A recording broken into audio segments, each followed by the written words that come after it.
Bunga ng upo, ayun. Ang dami. Ano, diba? Ano po tayo sa gulay dito? Ewan ko lang pag di ka pa naging healthy. Suha. Suha. Sili.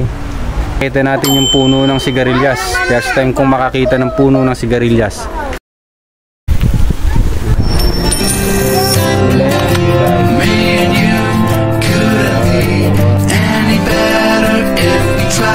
Bukit. Mini garden.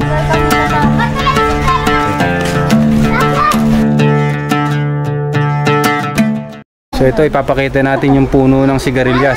First time kong makakita ng puno ng sigarilyas. Tingnan natin yung puno ng sigarilyas. Ito ang puno ng sigarilyas. So ang puno pala ng sigarilyas ay para lang siyang para lang siyang tawag doon ang palaya, vines. Nagapang siya. Ito may bunga na siya, fresh na fresh yung kanyang sigarilyas.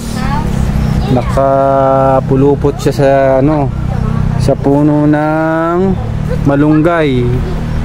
Ayan, sigarilyas, nakapulupot lang siya sa puno ng malunggay. So ayan, may bunga na.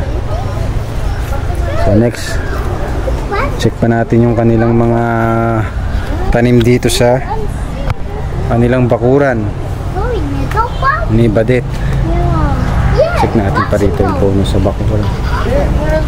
Ito pa, ano to? Kalamansi? Suha. Suha. Puno pa ng suha.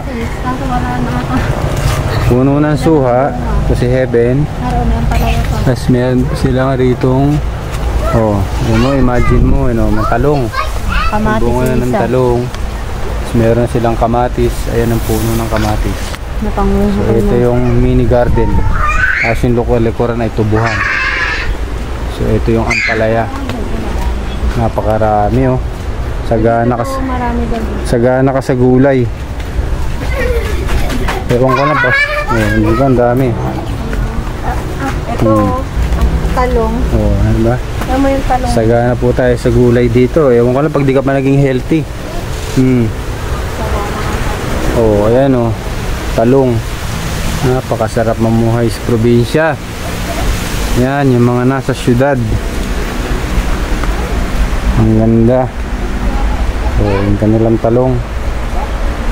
Ito yung kanilang mga talong. Diba? Ang sarap talaga mabuhay sa probinsya. Meron ka lang bakuran. Marami ka nang pwedeng itanim ng mga gulay. Ito po ang kanilang mga talong. So ayan, ang dami nilang mga tanim. So ito, kalamansi, may suha, puno ng mangga, sili. So napakaganda ng lupa. Ito po ay yan, ang dami nilang tanim. So ito po ay sa Tuwi, Batangas, o TUY, Tuwi, Batangas. Ito pa kalamansi. Ang mini garden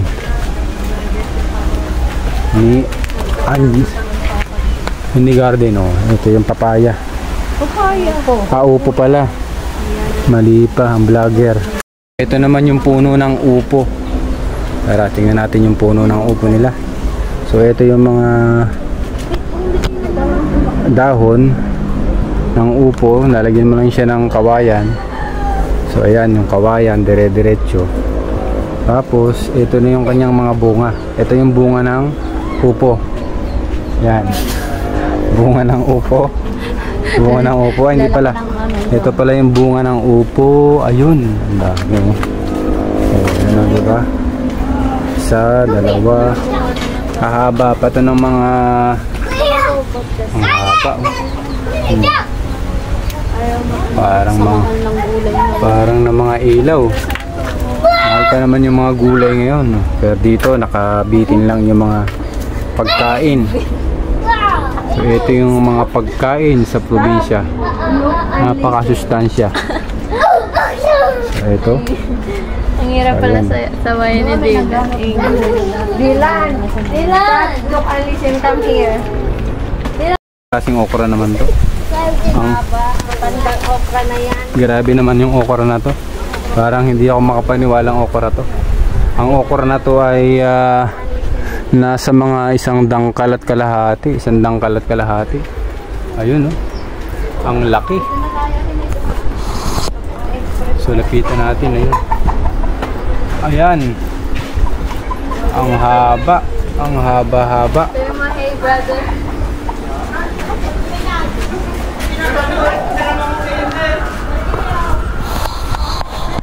Sunap.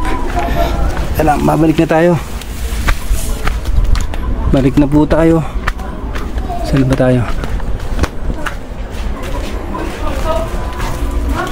Tapos na po tayo mag-tour.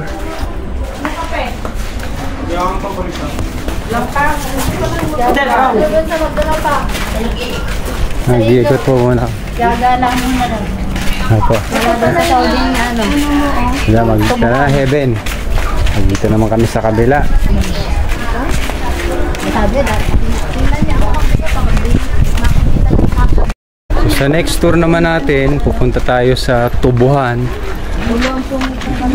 Panonoorin natin kung paano ba pinaani ang mga tubo. Tubo na ginagawang asukal. Tubo. So ayan, maglalakad na tayo dito.